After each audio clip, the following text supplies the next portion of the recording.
మీకు ఏదో పట్టి పీడిస్తోంది, దోషం తెలియట్లేదు. ఎందువల్ల ఇలా అవుతోందండి అంటే దోషం పట్టుకోలేరు. అది ఎందుకు వస్తుందో తెలుసా?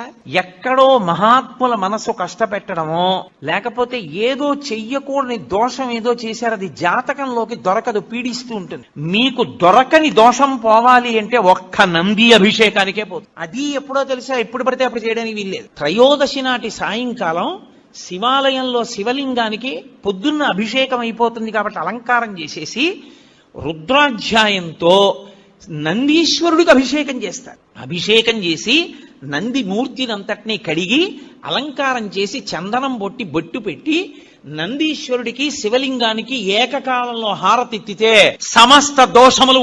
నంది మూర్తినంతటినీ కడిగి అలంకారం చేసి చందనం బొట్టి బొట్టు పెట్టి నందీశ్వరుడికి శివలింగానికి ఏకకాలంలో హారతిత్తితే సమస్త దోషములు ఉపశాంతి పొందుతాయి. ఒక్క త్రయోదశి నాడే.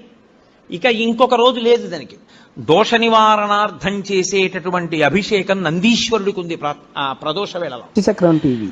జాతకంలో వచ్చేటటువంటి అంత గొప్ప గొప్ప దోషాల్ని కూడా నివృత్తి చెయ్యగలిగిన శక్తి ఎక్కడ పటమరిస్తుందంటే శివాలయంలో పటమరిస్తుంది. అందుకే త్రయోదశి అభిషేకము అంటారు.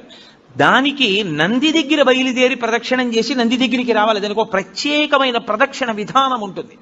ఆ ప్రత్యేక ప్రదక్షిణ విధానంలో ప్రదక్షిణం చేసి మళ్ళీ నంది దగ్గరికి వస్తారు. దాన్ని నంది నమస్కారము అని పిలుస్తారు. దాని చేత శివానుగ్రహం పరిపూర్ణంగా కలుగుతుంది.